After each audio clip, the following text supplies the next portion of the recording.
সংসদের সদস্যতা বাতিলের সিদ্ধান্তকে চ্যালেঞ্জ জানিয়ে সুপ্রিম কোর্টে গিয়েও কোনো সুরাহা পেলেন না তৃণমূল নেত্রী মহুয়া মৈত্র। উল্লেখ্য বিষয়, মহুয়ার মামলাটির শুনানির জন্য প্রস্তুত ছিল সুপ্রিম কোর্ট। মামলার শুনানি আজ অর্থাৎ 15ই ডিসেম্বর হওয়ার কথা। মামলাটির শুনানি আজ বিচারপতি সঞ্জীব খান্না এবং এসবি ভাটির তত্ত্বাবধানে হওয়ার কথা ছিল। এখন জানা যায় এই মামলার শুনানি আপাতত স্থগিত করা হয়েছে।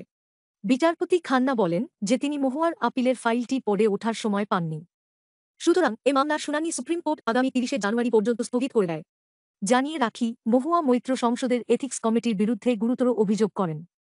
লোকসভার এথিক্স কমিটির রিপোর্টের ভিত্তিতে সোমবার বরখাস্ত করা হয় তৃণমূল নেত্রীকে।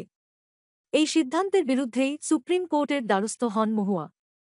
রিপোর্টে মহুয়া মৈত্রকে টাকা নিয়ে প্রশ্ন করায় করে সংসদের বিধি লঙ্ঘন করার অভিযোগে দোষী ঘোষণা করা হয়। তীব্র বাক্যবিনিময়ের পর 11ই ডিসেম্বর কেন্দ্রীয় মন্ত্রী প্রহ্লাদ যোশী লোকসভায় মহুয়ার বরখাস্তকরণের প্রস্তাবটি উত্থাপন করেন।